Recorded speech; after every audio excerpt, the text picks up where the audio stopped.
convening the time is 7 p.m. All members of the planning board being present. Also meeting to order. First item on the agenda, approval of minutes for August 18, 2025, September 8, 2025. Thank you, Mr. Chairman. I'd like to give a motion to approve the minutes from August 18, 2025 and September 8, 2025. Motion made on the second. Second. Mr. Chairman, yeah, so I won't be able to vote on the September 8th one because I wasn't here. So You can. Oh, I can. Yep. So to clarify, when you're voting on the minutes, you're just voting that it is an accurate representation of the meeting. So if you watched it back and you believe that that was a reasonable interpretation, then you're fine to vote on it. But you're also welcome to recuse yourself if that's what makes you more comfortable. Sorry, I guess I wasn't turned on. So if the other mics didn't pick me up, we've called this meeting to order. We currently have a motion to approve the minutes from April 18, 2025 and September 8, 2025 on the floor, which has been seconded. All those in favor signify by saying aye. Aye. All those opposed, motion carries unanimous. Moves us on to agenda item B, committee reports, administrative actions. Do any of the members have any committee reports they wish to make at this time? All set, Mr. Chairman. Seeing none, moving on to agenda item B2, town planners report. Ms. Lauder? Thank you, Mr. Chairman. As of right now, there are no new filings for the October 6th meeting. Continued applications from this meeting and others will be heard on that day. And a reminder that the Poplar Street and Molly Drive Wetland Restoration Project outreach event is tomorrow, September 23rd, from 4 to 6:30 p.m. The event will start with a site walk at the Poplar Street site, and that's at the end of the road there, and conclude with a presentation and follow-up discussion at the Senior Center starting at 5:30. Registration is recommended but not required, and a link to register is at tewksbury-ma.gov/restoration. And two other items of note: that special town meeting is scheduled for Tuesday, October 7th at Tewksbury Memorial High School at 7 p.m.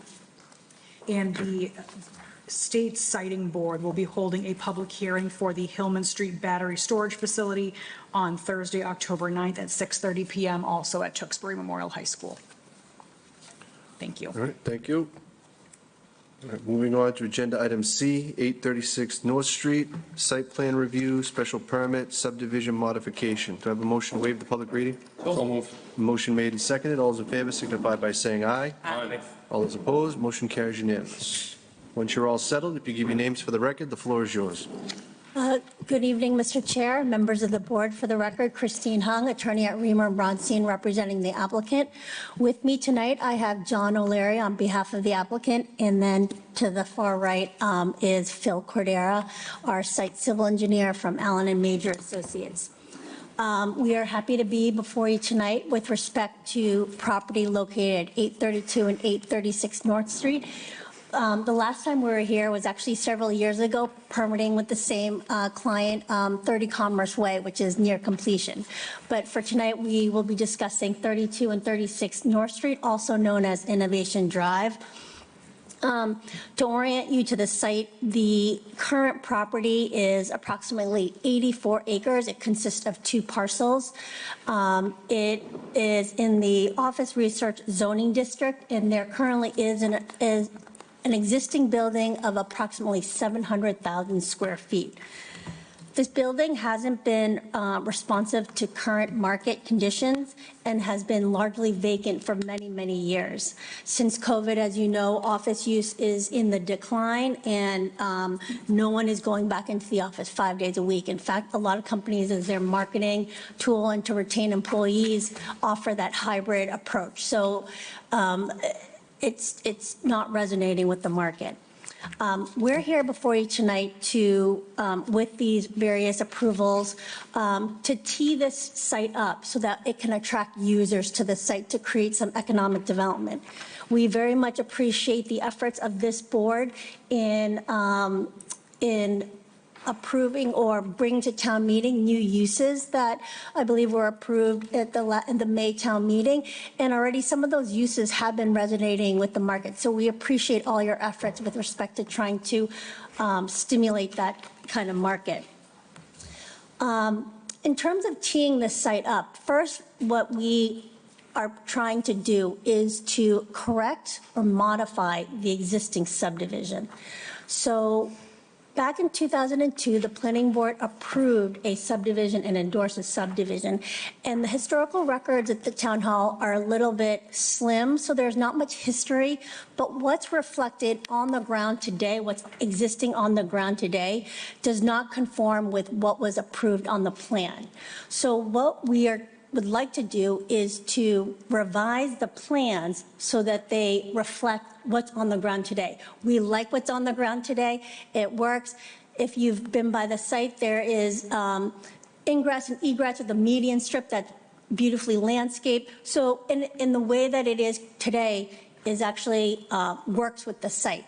So there's no plans to do any construction or any exterior work. It's simply just to correct the record plans to reflect what is on the ground today. And as part of that, modification of the subdivision, we'd like to create 4 lots. Currently, there are 2 lots. We'd like to create 4 lots. And what's shown on the screen right now are the proposed 4 lots. The 2 northern lots shown in green and purple is a 0 lot line. Basically, the lot line goes through the building. And we are before the ZBA, and we had 1 meeting with them because, and the reason for this is that, and John will explain when I turn it over to him, that the building is set up in such a way that they're very distinct. The green is very much office, the purple side is very much warehouse. And so it will create a 0 lot line. The ZBA, when we were last before them, were in agreement in concept, but they wanted a condition that they wanted me to go over with town council and with Alex, that in the event of a voluntary raise of the building, if someone wanted to tear the building down, they couldn't build it back up to the 0 lot line, that it would have to then conform dimensionally. And we're fine with that because we're not planning on changing anything to the existing building. We just want to create a 0 lot line. And John will explain that it meets all the fire ratings. He's met with, the fire chief and building inspector, and it will be much safer than it is today. And our ZBA hearing has been continued to this Thursday, and we think we will get approval at that meeting.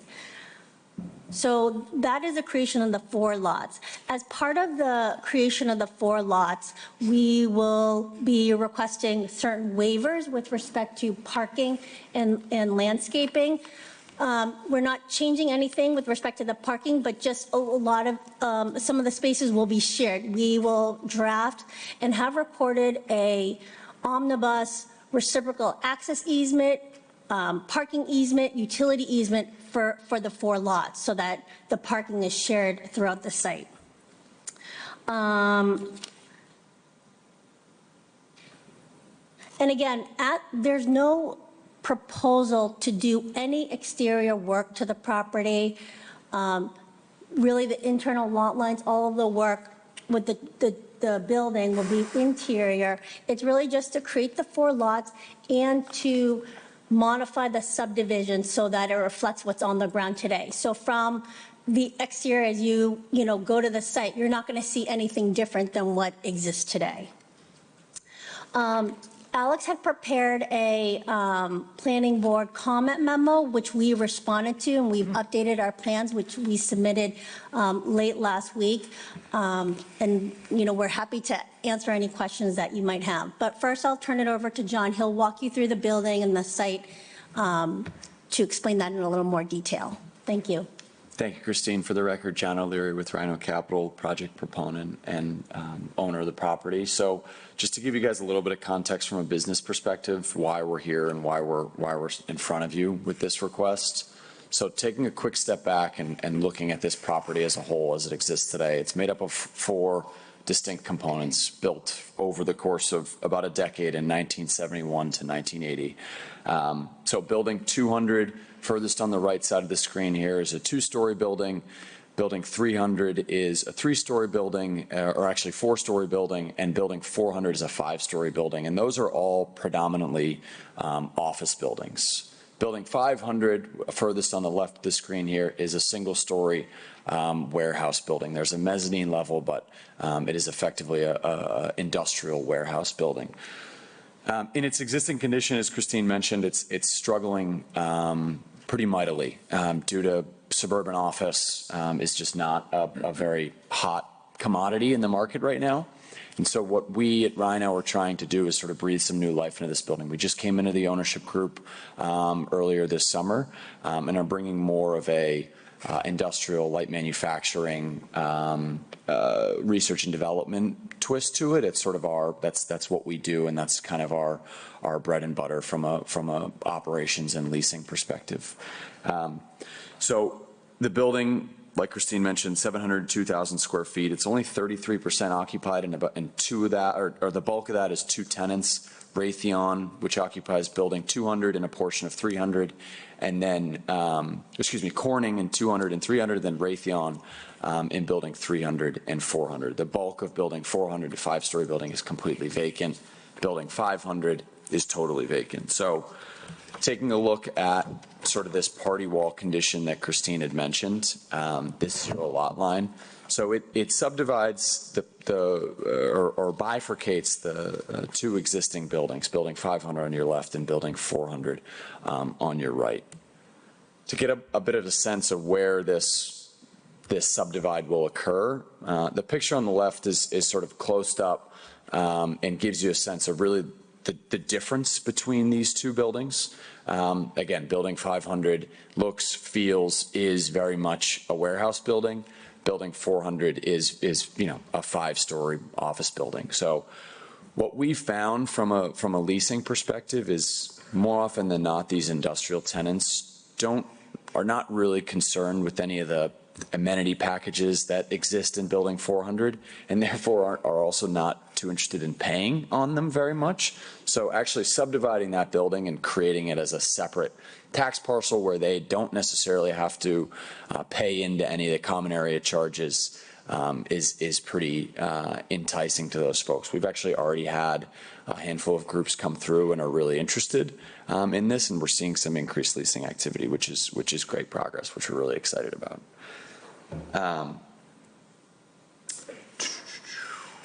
So just to give you a little bit of sense of the interior, so these pictures are of building 400. Again, looks and feels very much like an office portion. The picture on the right is some of the upper floors where, tenants just picked up and moved out. The photos on the right are, of a shell condition of building 400.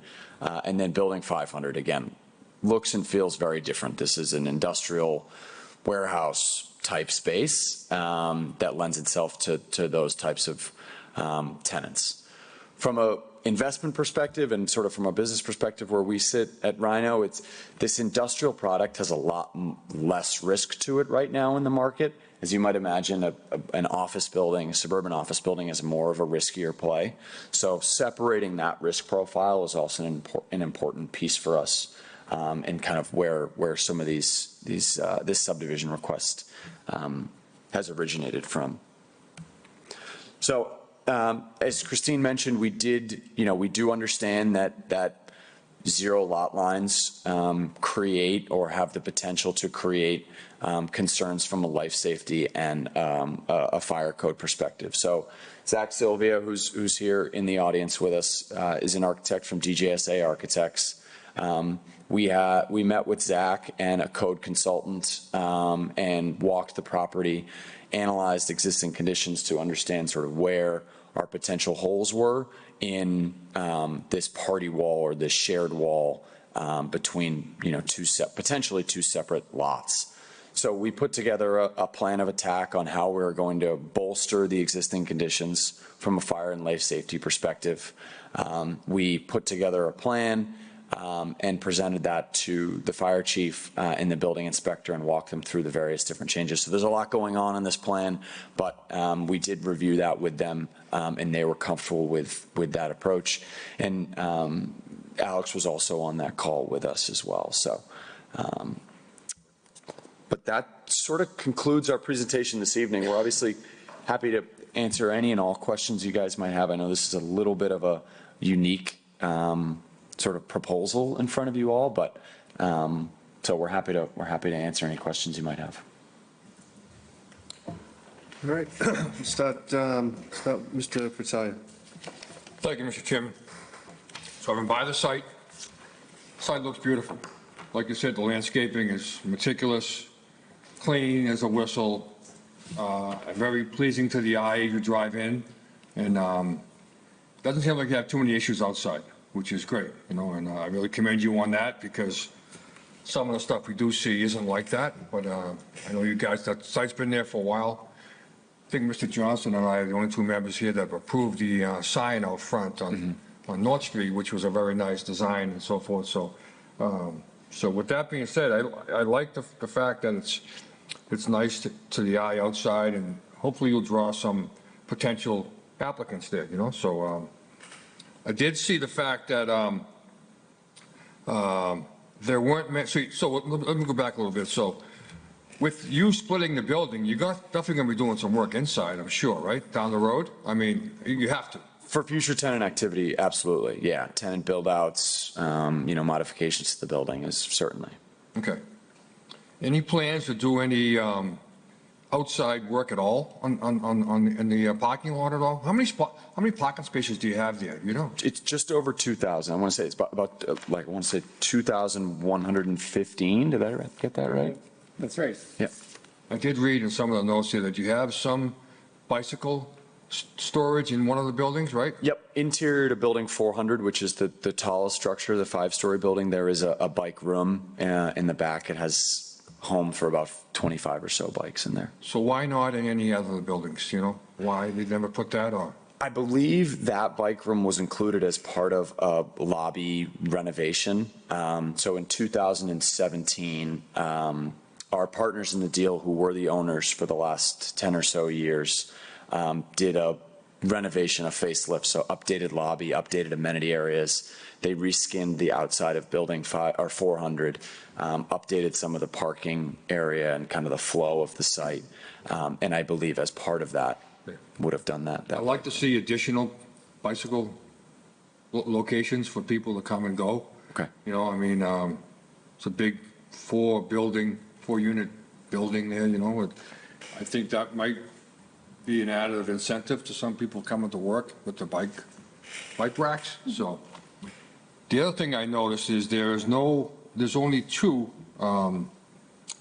charging stations in the entire 2,000 parking lot area you have. So I don't think that's a sufficient number. Do you guys have to go back to the drawing board maybe and bring some of those in? So there's 2 that service building 400, and there's another 2 that service building 200 that service. So those are the 2 main properties that are occupied currently. Corning obviously is in building 200, and then Raytheon is in 300 and 400. So I only seen 1 pole, but are there two on each pole? So I don't know what's going on here right now. Sorry. So on that, if you actually can see on the lower parking lot, is probably the 2 that you saw down there.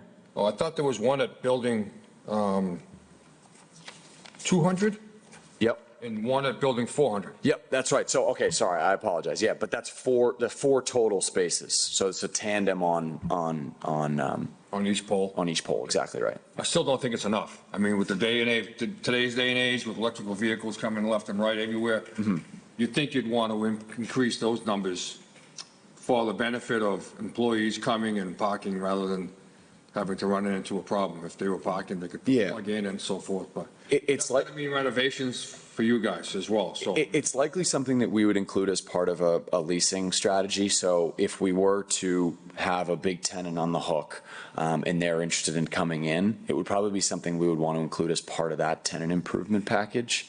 Right now, the property just isn't generating any income. It's bleeding, frankly. So, we can put together sort of concepts and plans and show those to you guys on here's where we would like to propose those spaces. And we can have that sort of, teed up and ready to go as part of a tenant improvement package. has it ever been fully occupied? I thought this was a problem there for a long time. So Tenants. it definitely has struggled for quite a while. I'm relatively new to the property, to be quite honest. As I mentioned, we just came into the ownership structure in June. So we're kind of bringing more of a local expertise. Rubenstein Partners has owned it, I want to say, since 2014, and they're based out of Philly. And they've, to your point, they've done an excellent job. They're a fantastic property manager and a fantastic operational group. And we've been inserted as sort of more of a local expertise. You know, I like your ideas, I like your plans going forward. I mean, that's a trend, I think now, people are splitting up buildings and going that route rather than having large buildings, because there's not that need, I don't think, but, you know, let's see what happens, and I do like where you're going with this, so, but with that, I'm all set, Mr. Chairman, thank you. Mr. Champa. Thank you, Mr. Chairman. So I understand that, you know, a number of your responses to the comments that came from Ms. Lauder's department were that because you're not changing anything with the building, that everything that's existing should just stay existing and should be okay.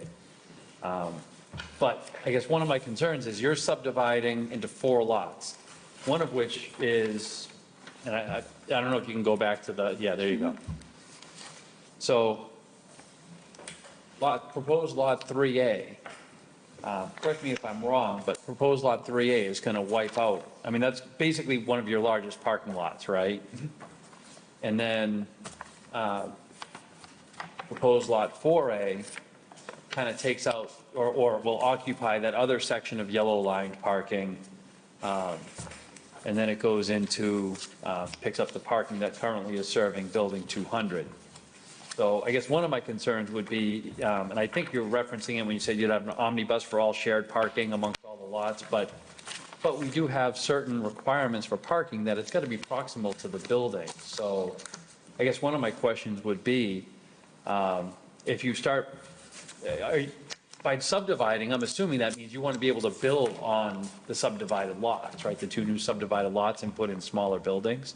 Potentially, yeah, potentially on the lot 3A. On the lot 4A, which is to the right, there are the high tension lines, so it would be hard to do any sort of development on that lot 4A, unless it was up closer to the street where either the ball fields are or the basketball court is. But definitely on lot 3A. Okay. So there's some parking issues now, but you're asking us that, well, as long as we don't change anything, are you willing to live with the current parking issues? But if you build later, wouldn't that bring back all the parking issues that for the 200, 300, 400, 500 buildings plus whatever new building you might be putting in?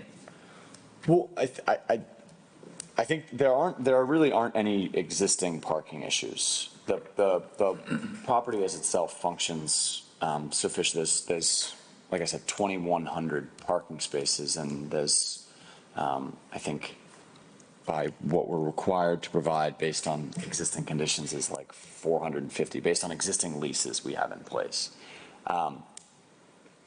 We completely understand and acknowledge that any future development, we're going to have to come back in front of this board and discuss what the implications are and what the result is from a parking perspective and how that will impact this property. I think the other piece of this too is, as I mentioned earlier, this parking field and the parking in its existing condition was designed to meet office standards.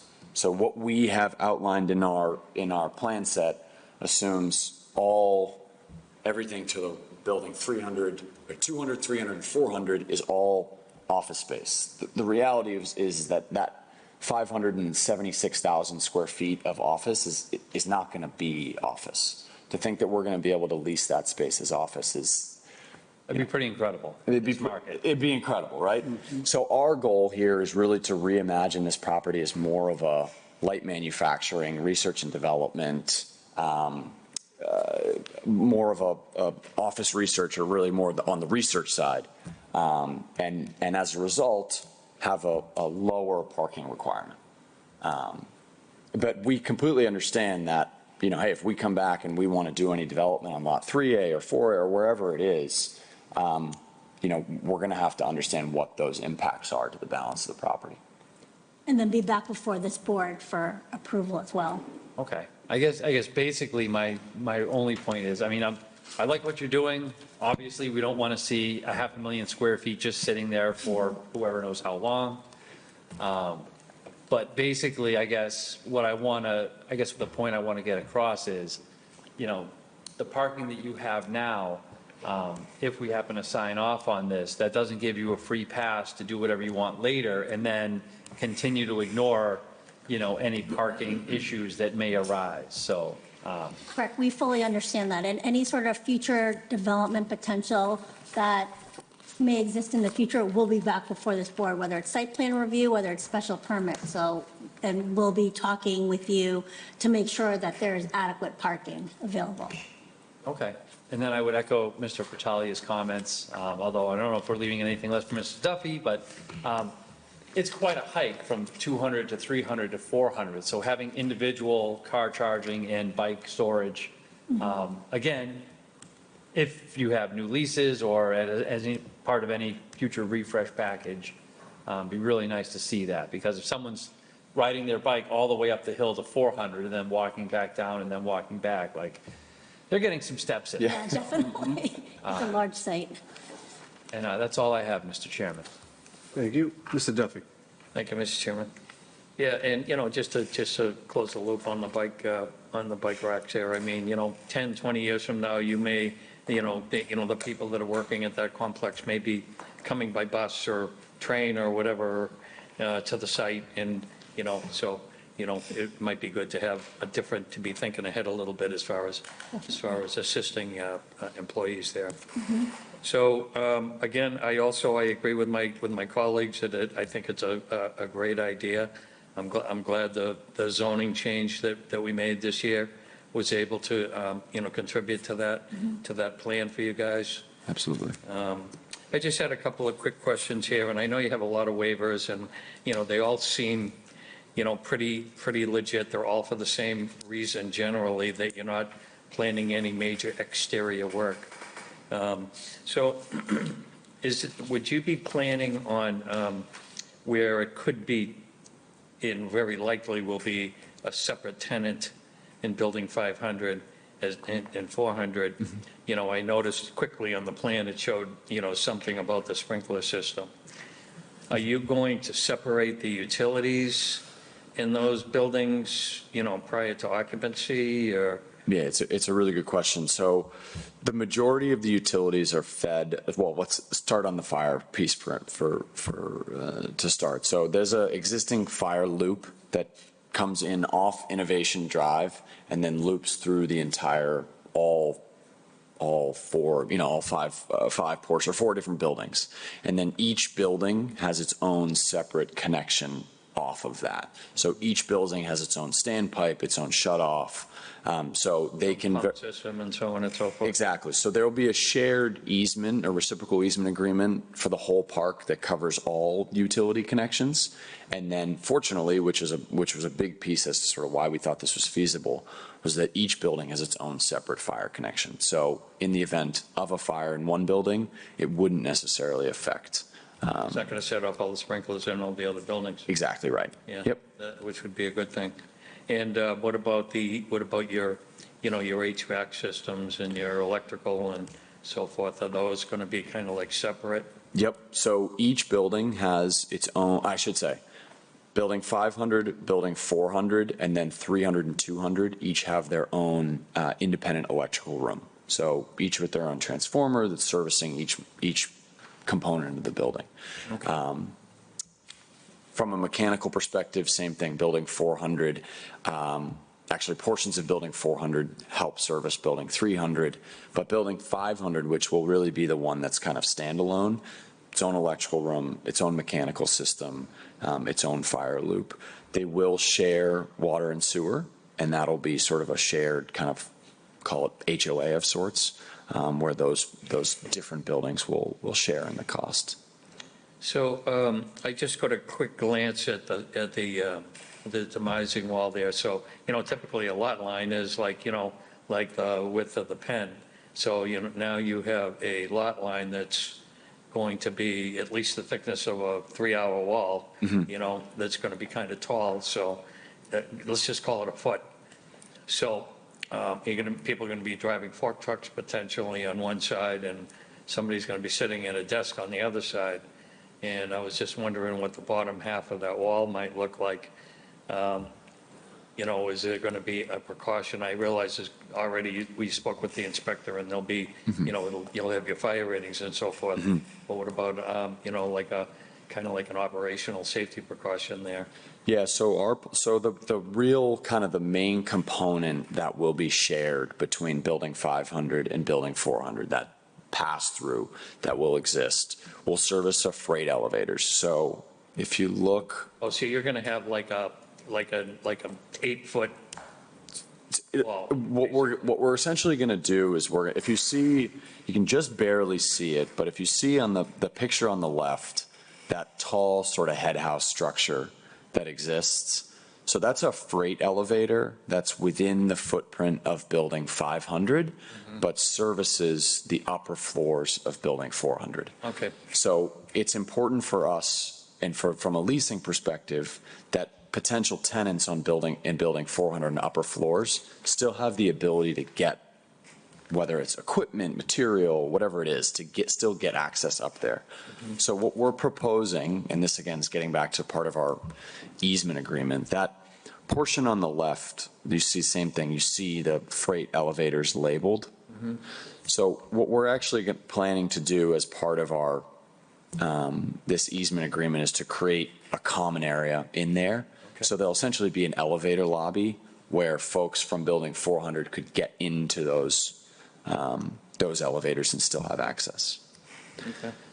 What really made this all possible was that when these buildings were built, they were actually built over the course of a decade. So Building 200 was built, then 300, then 400, then 500. So got some layers. There's actually they're actually independent structures as they exist, which was an important piece when we were going through the code review from an architectural perspective and a fire rating perspective, that if there were a fire in Building 500 and the building were to collapse, it would not affect the structure of Building 400 and vice versa. So that was a really, really important piece, and it made this possible for us. Okay. And will the same people responsible for sort of maintaining the common area there be responsible for, say, both sides of the wall and the common area and so on and so forth, I guess, so that you don't have tenant squabbles between one side and the other? Yeah. We don't want to create that by being okay with the interior building lot line. Totally. Our goal will be to have a reciprocal easement agreement that covers covers all of the shared responsibility and is abundantly clear on who does what and how the cost is shared and that sort of thing. And we're in the process of drafting that piece. And it'll also cover things like shared parking, which is. Okay. And you quickly mentioned that you might have somebody in mind. I'm not sure. Did you have somebody in mind for the space, or? We've had a handful of people that have been very interested in Building 500 as a standalone building. That's both owners and investors like Rhino, like what we do, landlords, as well as users. We've already seen some increased activity, which we're really excited about. So. Okay. And can those units ever be sold separately? I guess now that we have a lot line and a separate lot, I guess, can Building 5 be sold and you maintain ownership of Buildings 1 through 4? It can, yep. That is a possibility, yep. Okay. I guess that's all I have, Mr. Chairman. Thank you. All right, Mr. Fuchsia. I don't have Thank any you, Beth. questions at this moment. Okay. Yes, I have no issue with the concept. The only thing I'd say, and it kind of feeds off of the rest of, kind of was discussed, is that, that if we do go forward with this, I think we should look for copies of all those easement agreements, any of those maintenance, HOA type things. Everything should be in the file, so we know exactly what was done and, who's responsible for what and how, how we deal with whoever, in the event you start chopping, the pieces off, that we have those things in-house so we understand how it works. Obviously, the landscaping that everybody's commented on, nobody wants to see that start going, oh, this side of the building looks fantastic, the other side, obviously they're not very concerned in landscape, that kind of thing. Did you have something, Sal? Oh, sorry.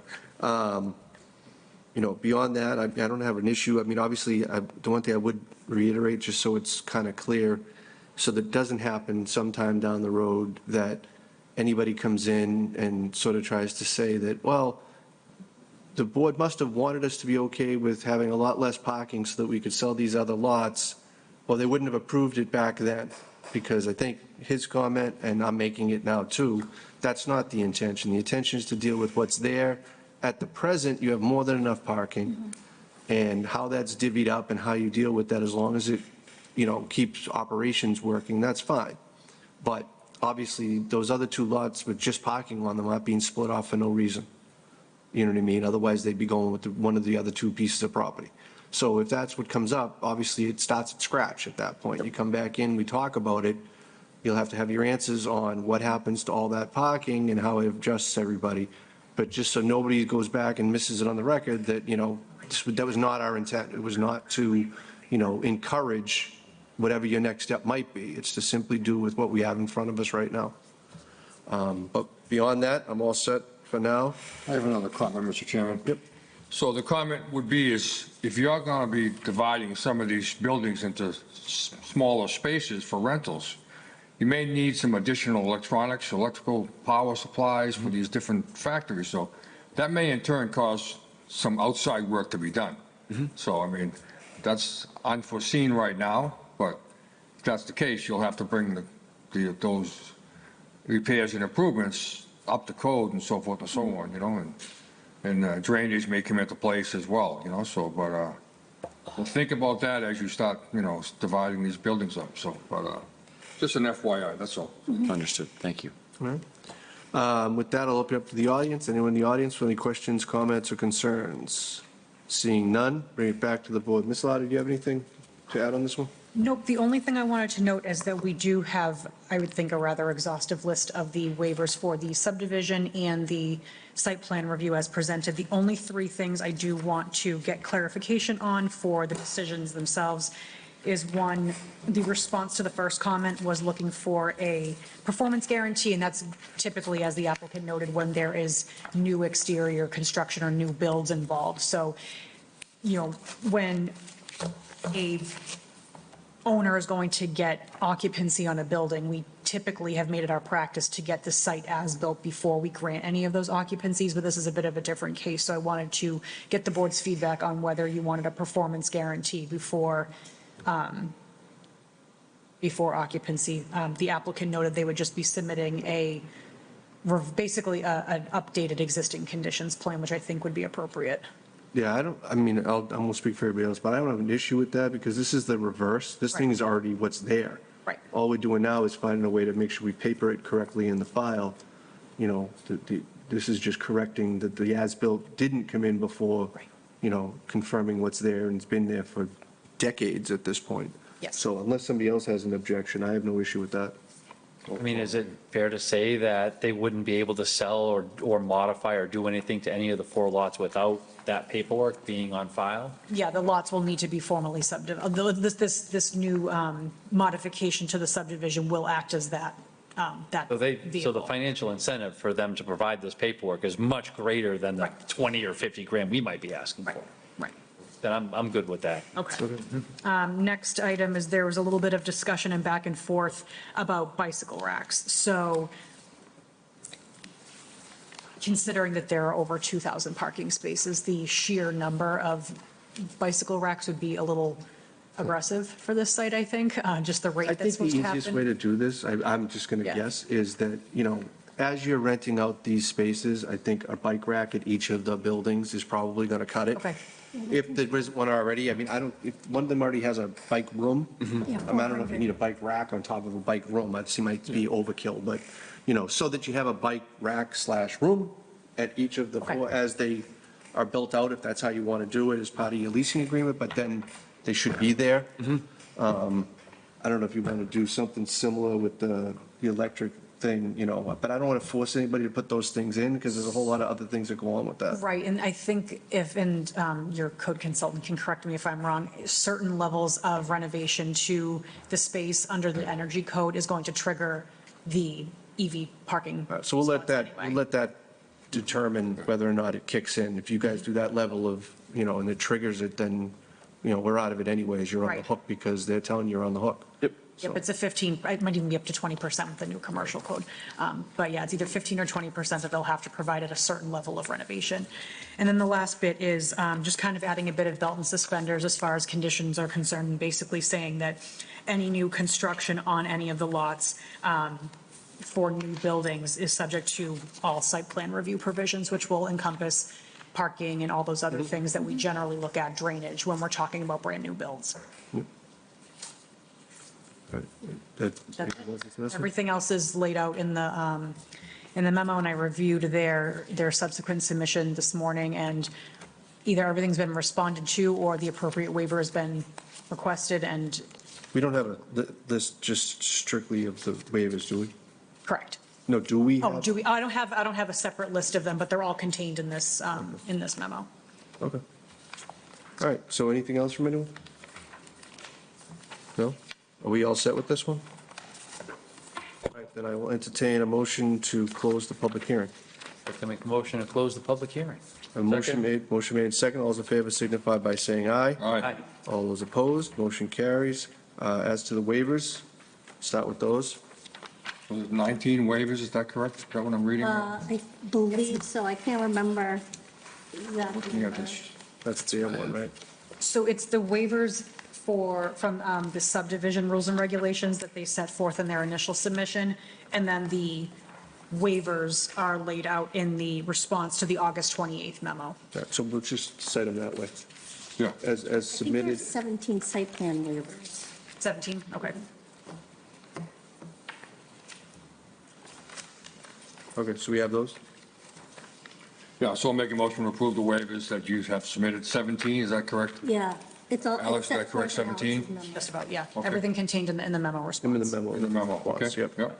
All right, so I have a motion made on the. Second. Motion made and second. All those in favor signify by saying aye. Aye. All those opposed, motion carries. As to the site plan review and the special permit, what is the board's pleasure?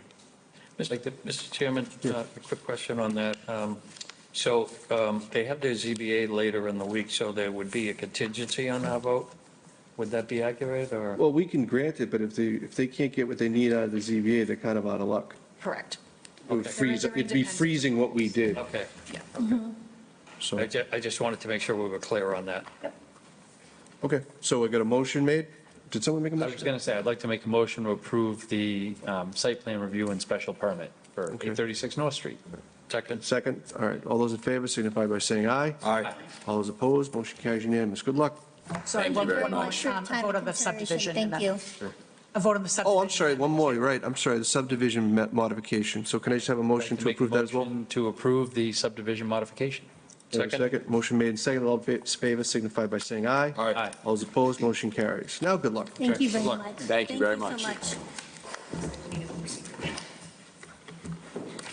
I just wasn't sure. Can I just say one thing for the record? I'd just like to acknowledge Alex for her continued guidance and knowledge, and she's just been so nice to work with and just real asset to the town. So thank you, Alex. I agree. The board always agrees with that statement, but I'm sure it's nice to hear anyways. Thank you. All right. With that, we'll move on to agenda item D, which is a master plan discussion, roadmap to plan update. Ms. Louder, I assume the floor is yours. Sure is, thank you. So a couple of meetings back, we had representatives from NIMCOG come, Jenny Raitt and Kelly Linema, kind of laid out the background on why towns do master plans and the components of them, and some examples of surrounding communities and their approaches to it. And I just wanted to, we wanted to kind of chew on it and see where we wanted to go as the town of Tewksbury's master plan was last completed in 2016, and those are roughly on a every 10-year update schedule. So we're coming up on next year for the existing master plan to probably no longer really be relevant anymore, because we're in a very different world than we were in 2016, and just statutorily it's expiring. So at the last time we discussed this, there didn't appear to be much of an appetite to do extensive research and make this a major undertaking, but more to ensure that it's a reasonable plan, a compliant plan that has feedback from the community. So in looking at the recommended approach laid out by Jenny and Kelly, so we shared the communication with the planning board on the master plan process, determining local staff and volunteer capacity. That would largely be handled by the planning office and probably NIMCOG and any other hired consultants. A lot of the hired consultant work would be doing the statutorily required background, demographic research, all that kind of stuff that has to be in the plan. Identifying potential funding resources. A lot of the time, CPA funds are used for this, so this is something that could be eligible for that. Other towns put up it as a capital expense out of free cash or, what have you. So that would be something that would probably need to be discussed because it would probably need to be allocated at town meeting. And forming a steering or advisory committee, which is usually a couple of members. The planning board statutorily has to accept and vote on the plan and kind of do a little bit of a roadshow, but the steering and advisory committee is usually made up components of different boards in town. So members of the planning board, select board, board of health, finance committee, Concom, whoever the board determines should be a part of that. And just kind of holding those meetings periodically, and they would be the ones driving a lot of the public outreach. And then developing a work plan that engages the community and has a communication strategy, and then putting it all together, again, likely with a consultant who does this far more often than we do, and they know all the ins and outs of those plans. So just wanted to kind of get some feedback on what you folks would like to do. So I'll go first, only because it's still consistent with what I said before. Mm-hmm. I mean, I was here when we did the last one. Yep. And I feel like it was already obsolete shortly after we were Yeah. done with it. So spending a lot of time, effort, money to do a ton of work for something that maybe it doesn't resonate the way it once did, because too many things change too fast now.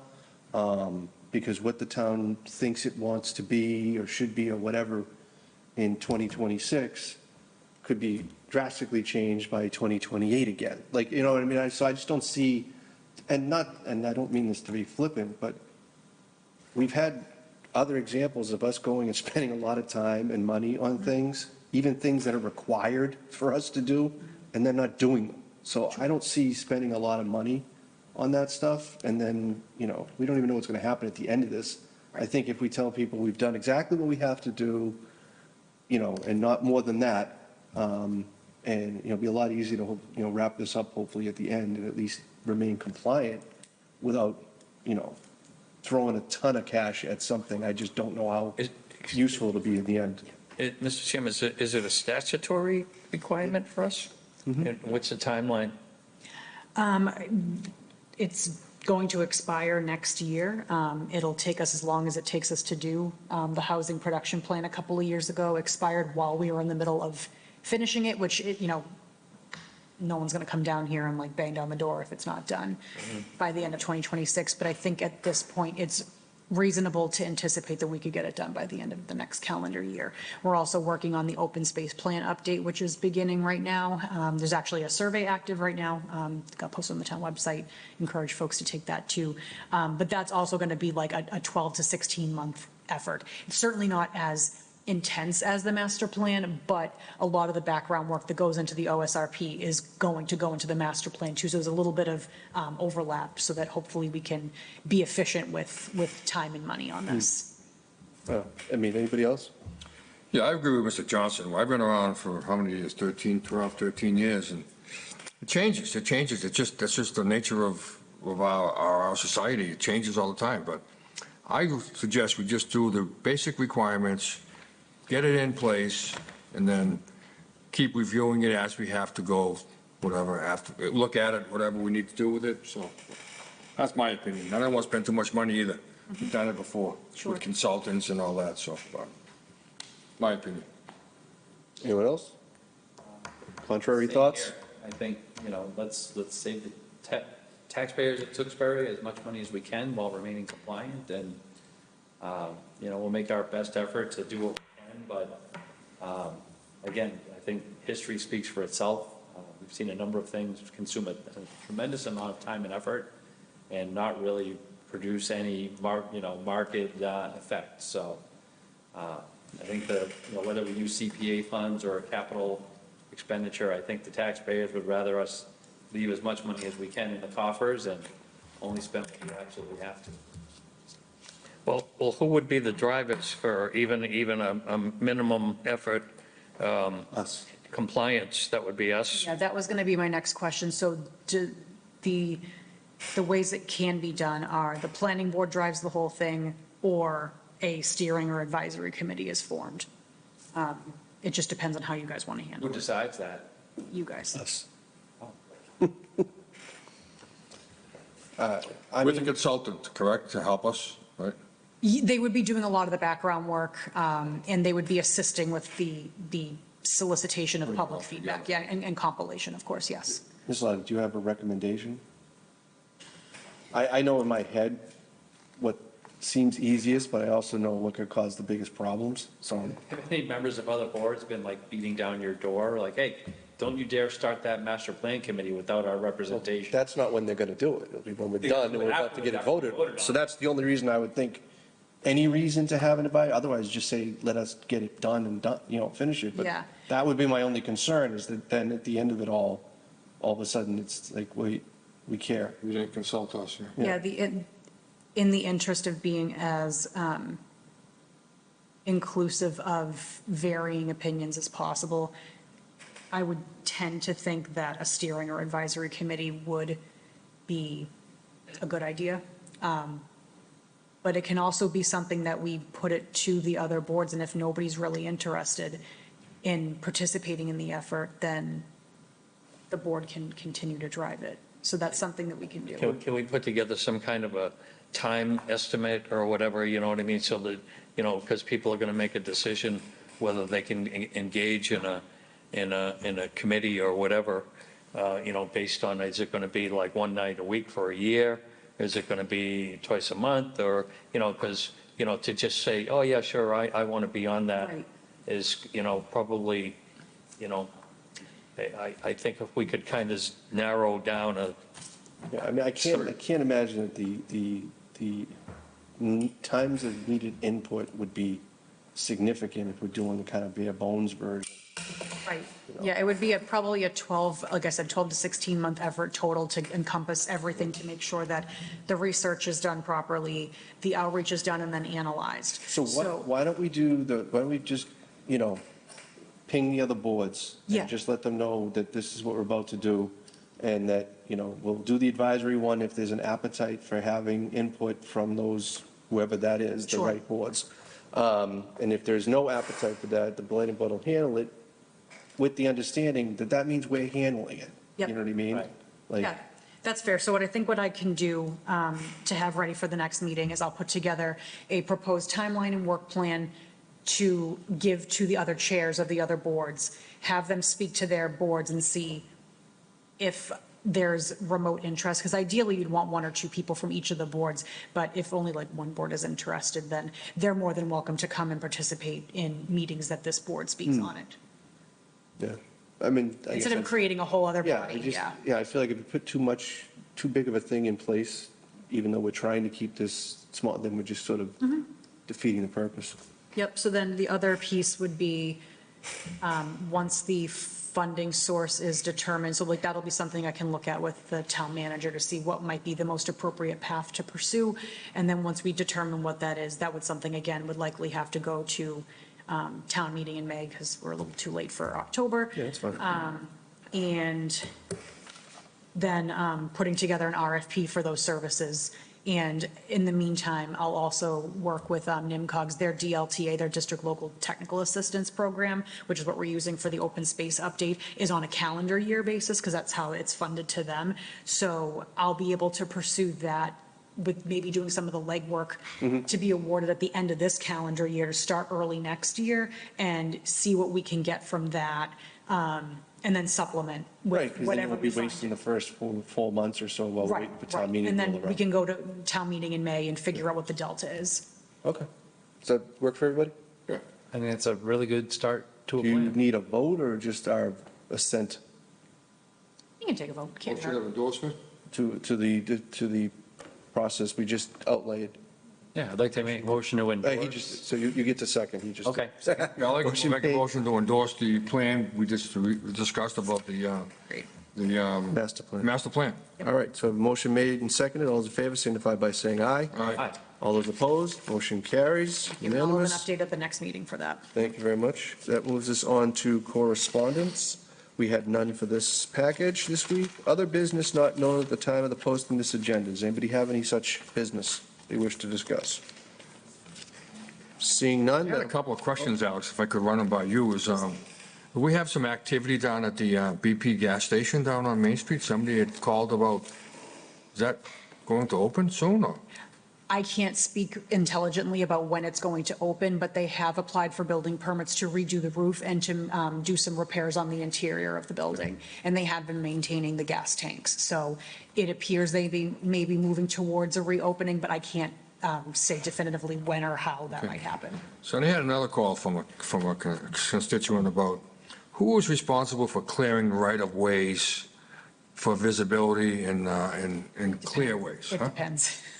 Yeah, so somebody was discussing a street down on South Tewksbury where it's all overgrown and you can't even see out until you get out farther into the street, which was causing a safety issue. I'm like, well, I'll find out who's responsible and maybe we can get some Yeah, activity on it. unfortunately, the answer is it depends. So if you want to get an address or a Address, yeah. site, then you can send that to me and I can look into it. Good, okay. All right. All set. With that, I will take a motion to adjourn. So moved? A motion made and seconded. All those in favor signify by saying aye. All right, Aye. All those opposed, motion carries. We'll see you on the 6th. thank you.